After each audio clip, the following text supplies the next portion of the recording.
বন্ধুরা ভালো আছেন। আমি সুজির ইডলি ধোসার প্রিপারেশন করে রাখবো। আগেরবার দেখিয়েছিলাম বিভিন্ন রকম জিনিস দিয়ে তো ইডলি ধোসা করা যায়। আগেরবার চাল আর বিউলির ডাল দিয়ে দেখেছিলাম, এবার চিড়ে আর সুজি দিয়ে করব। সুজি যা নিয়েছি তা চিড়ে তার হাফ নিচে ড্রাই ফ্রাই করে গুঁড়ো করব।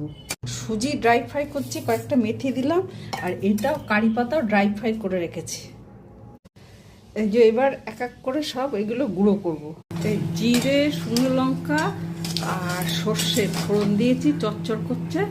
এবার এই ডালগুলো দেবো। এই বিউলির ডাল আছে, ছোলার ডাল যেহেতু আমাদের একটু অ্যালার্জি আছে, যেহেতু অরড় ডাল দেবো তার বদলে।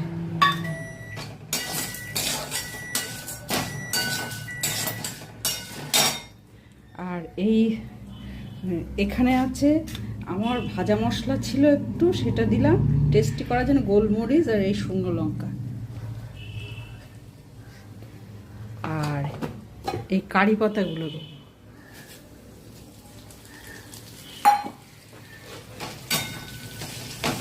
হিং দিতে ভুলে গেছি।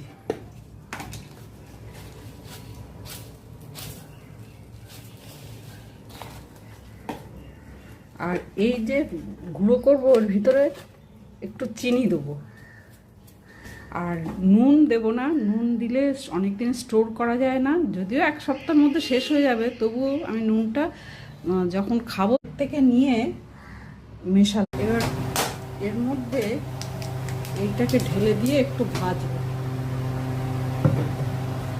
তৈরি হয়ে গেছে ইডলি ধোসার ইনগ্রেডিয়েন্টস সব। এটা ঠান্ডা হলে কৌটোয় ভরে রাখবো।